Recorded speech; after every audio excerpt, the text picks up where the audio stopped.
Hello, welcome back to the channel. Welcome to this single episode of a full project video, the Eduard P-51D Mustang. Obviously everything starts off in with the cockpit, and why not? Started off with the floor, and these aeroplanes had wooden floors and they were painted black, and that paint would wear through to reveal the wood underneath. And the way I thought would be better is if I painted it a sort of wood colour, so the RLM79, sealed that in with some matte varnish, and then went with the black over the top. Relatively thin over the wood parts. Did all the other bits and pieces while I had the colour in the airbrush as well. And then quite a bit of masking to paint the green. Now I wish these were separate parts like they are in the Armour Hobby P-51B. That was much easier, even though, okay, some might say fewer parts is best. I kind of disagree. When there are all these different colours, it's much easier to paint all the small parts separately than bring it all together, I think. Anyway, once the black was done, it was onto the green. I'm using 3D printed seat, much more refined than the kit one. Well worth it, only a few quid, but this is part of the raw boxing, so I got it in there.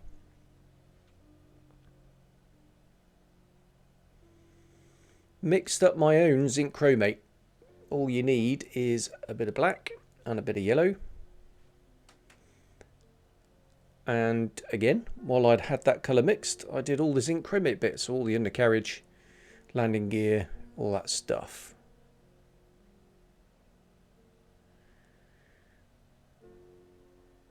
And then the final reveal, I was pleased to say, no real touch-ups required, which was a bit of a relief.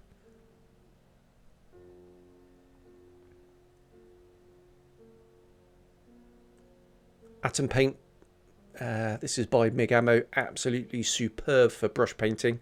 I do thin it a little bit with water, and then just using a very small brush here, I can just go in and touch in all the bits and bobs. 2 or 3 coats of highly thin paint, and it's going to go on really smooth, no brush marks at all. And there's the other side, you can see it's slightly hollow there. That's going to add depth, some detail painting with a few other colours as well. The seat I chose was the one with the moulded in seat belts, so these are all painted up. Quite difficult actually, quite fiddly. Got the cushion on the back to do as well. That was in a darker green. But you can see the beautiful moulding on that. Now, rather than use the hairspray and chipping, the sort of paint was worn. And I thought the easiest way to do that was just take one of these display sort of sanding sponge things, and then very, very gently polish the paint to reveal the sort of sandy brown, effectively wooden colour underneath. And I think it worked really well. Arguably more control than using hairspray, and a more authentic worn finish. Everything needs to be sealed in, ready for an oil wash, and it's the ubiquitous Starship Filth. Use this for pretty much everything. It's a sort of greeny brown tone. It goes with, like I say, everything. Greens, browns, greys, natural metal. It just works on everything. It's brilliant.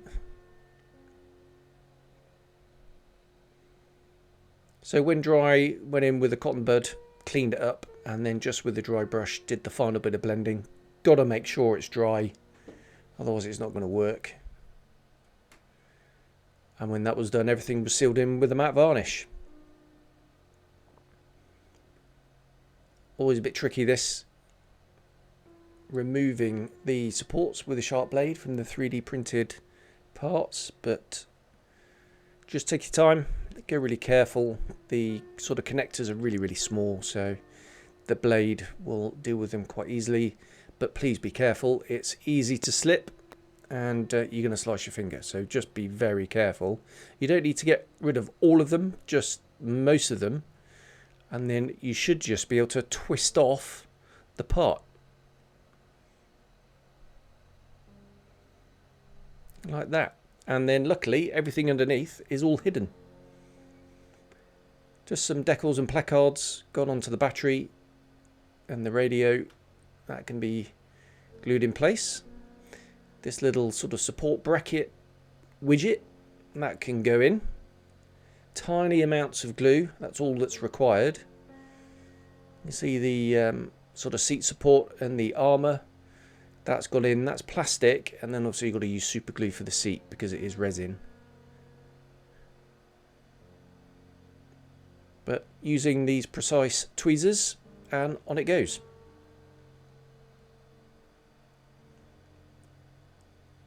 Final job, the control column. And there we are. That is the sort of completed centre bit, if you like, of the cockpit. Could add some wiring down the back, but to be honest, I didn't think it was overly necessary. Side panels go on. That's just using the Tamiya white cap stuff. Dries really quickly actually, and extremely strong. It's like a resin type glue. I've just used some leftover decal placards on the sides, just left over from the Armour Hobby B. Tailwheel structure goes in. And you can see the advantage of that ammo brush. Really fine.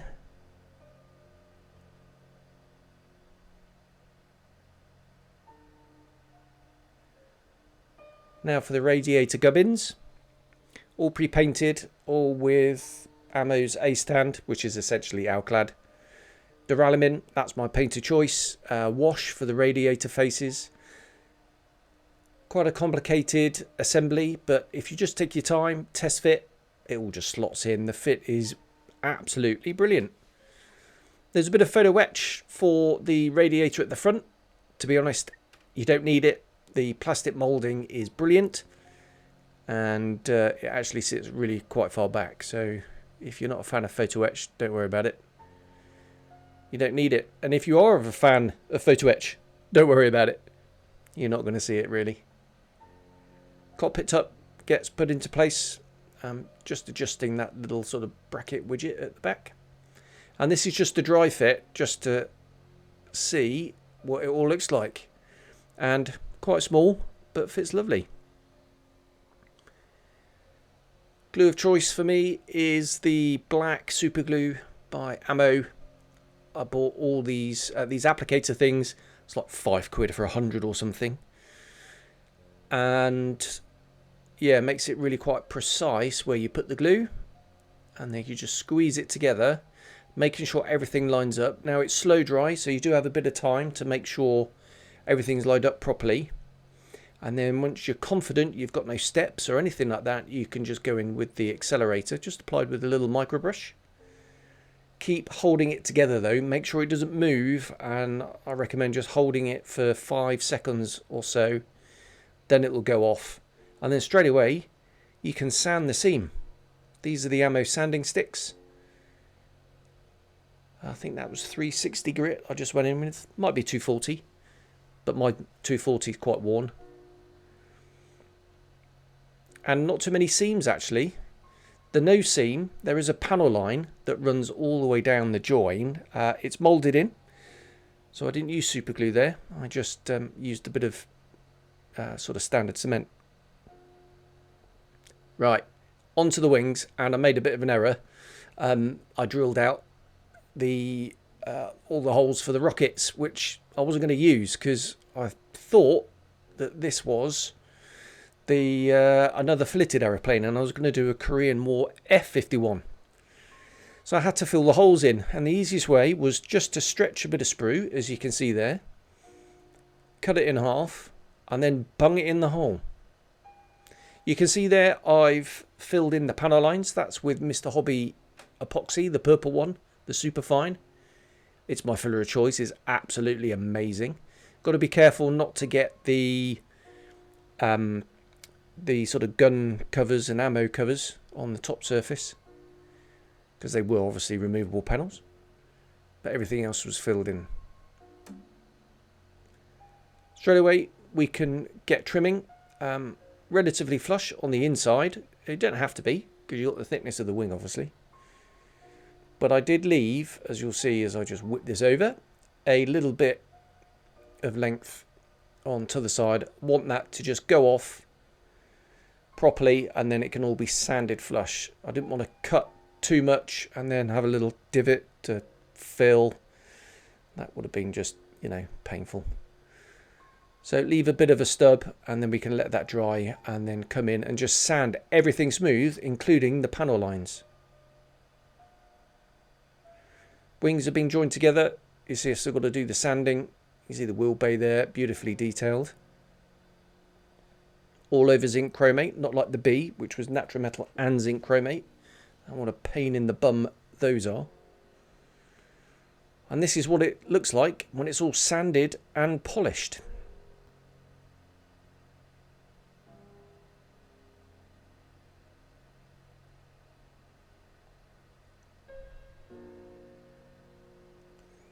Main event on any aeroplane model is the wing to fuselage.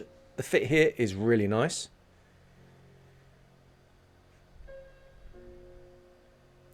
Dry fit first, and then just running a bead of glue. You can see again the advantage of that brush from Ammo. It's absolutely brilliant.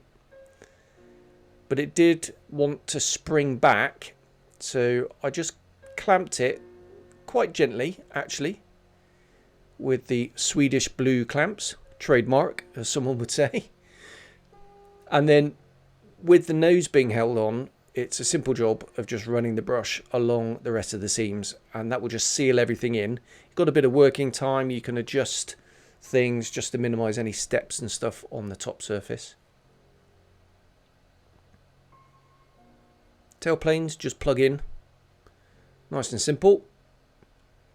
But it's important to get everything aligned, and I'm rushing here because I've left the clamp on. This is not quite in real time, but you know, as long as it takes to clip the bits off the sprue, tidy them up, and then glue them on. And then just using a bit of Siemens eye, we can just make sure that they are square. Now you could go down the route of templates and all that, but I just can't be bothered, frankly. A little bit of Mr. Surfacer here just to seal in the seam. Not strictly necessary, but just, you know, bit of belt and braces. Why not? And then where the join is, there was no panel line or anything, so I just used a bit of Surfacer there. This is the photo etch instrument panel. Looks really nice. You don't need to use it. It's kind of buried under the combing. The decal will suffice, I think. And then the windscreen bit just fits over the top. Not perfectly, if I'm honest. There was a little bit of a gap, just trying to match up the contours on the front. That was that was Perfect Plastic Putty, which is acrylic, and just we can just run a damp cotton bud over the top, and just checking the step there at the front. That will seal that in nicely. And that's pretty much it for the construction. There's all the little sub-assemblies, and we're ready for paint. Everything starts off with primer. My favourite primer of all time is Tamiya primer. Decant it out of the rattle can, wait for it to gas off, and then you can spray it. It just goes down beautifully smooth. It's a really kind of very bright light grey, and I think it's wonderful stuff. Shrinks right back into all that detail. Really fine rivets on the fuselage of this aeroplane, and it's almost like there isn't primer there. It goes down so thin. Undercoat with white now. This aeroplane I'm doing had the D-Day stripes under the wing and under the rear fuselage, so really, really complicated paint job this, because I'm going to be painting the markings as well, and that is why you can see that I've done the white running almost to the wingtip there on the underside, all the way up the fuselage halves. And I did the nose. I made my own masks for the nose. I wasn't particularly confident with using the decals that I got from Eduard. They are the Eduard decals, even though they're aftermarket, if that kind of makes sense. Eduard's own aftermarket decals. I scanned them in, traced them, and made a mask for the checkerboard on the nose and the markings, actually. Kind of exaggerated, as you can see there, aft, and then I'll just mask off the extreme nose and then touch up the paint. D-Day stripes going on, not a pure black. It is pure black with some NATO black mixed in, just to remove the starkness. You can see there I've applied the national marking to the fuselage mask. And there we are. That is the stripes painted. Don't forget the flaps and the undercarriage doors, of course.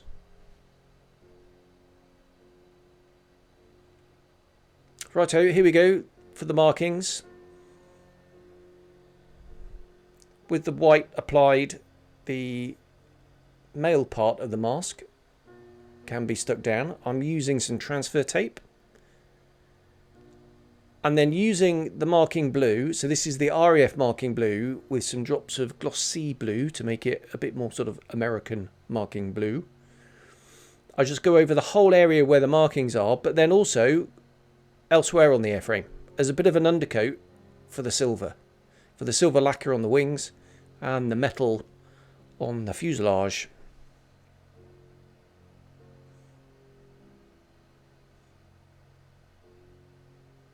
Talking of the metal then, so because the wings had been sort of filled and puttied, they were painted silver.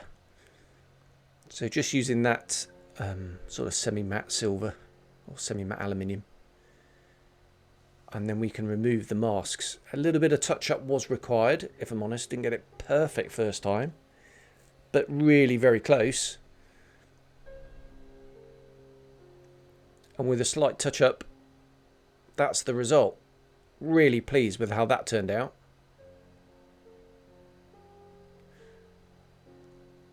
I used duralumin on the main part of the fuselage and then a bit of steel for the bit around the exhausts. You'll see in pictures a sort of darker tone for the metal. Not sure if it was steel or not. Okay, these are the... this is the olive drab going down.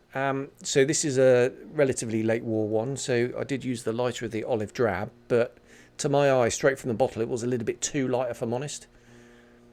Therefore, I went in with a bit of a couple of drops of the dark olive drab 41, just to darken it down a bit, and then I can go in, remove the masks for the upper wing marking. That worked nice. Happy with that.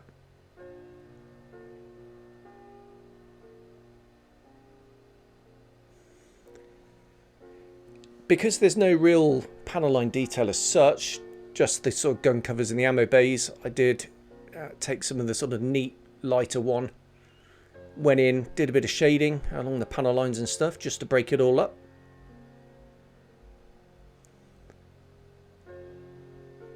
Now for the more unmasking fest, before more masking, and this time the codes. These were done from my Silhouette Portrait 3, cut out on vinyl, stuck on, sprayed. But there was no way I was going to try and spray the serial number thing down the back. So these are the decals. I did use a few decals on this model. Obviously the nose art, the kill markings, some of the stencils, not too much. And then just hitting that with a bit of Tamiya softer. Weathering now. Wants to keep it relatively light, actually. You know, these aeroplanes, they were under combat conditions, but they were kept relatively in good order. Starship filth wash going on over the top. Let that dry, polish it off. Settles beautifully into the surface detail, or what surface detail remains on the wings as well. And now for a satin varnish. So you can see there the effect. Now I did do it freehand in the wing roots and then had to polish it off because it did affect the sort of oils later. Some very subtle paint chipping, nothing too much. You see there just by the wing root, canopy, leading edge, just where the pilot's going to get up and down. These are the oil brushes I used for some oil dot weathering. Now there is white here, and if you're going to get green over the white, you're gonna tint the white to a green, and it's going to look rubbish. Be very careful when using green. If you've got white here, on an aeroplane you want that white to look white.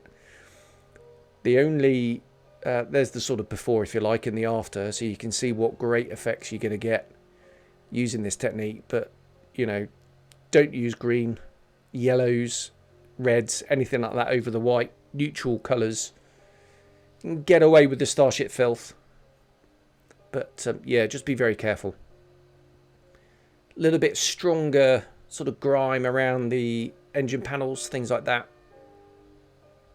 Just working that in with the brush, and then once I finish working that in, just the final blend with the dry brush. And again, you know, subtlety's the key here. You don't want it too bad, especially over the natural metal. Really want to keep that sort of metallic patina.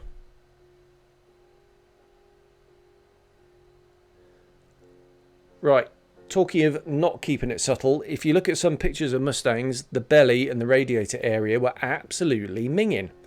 And there's a very typical sort of airflow effect.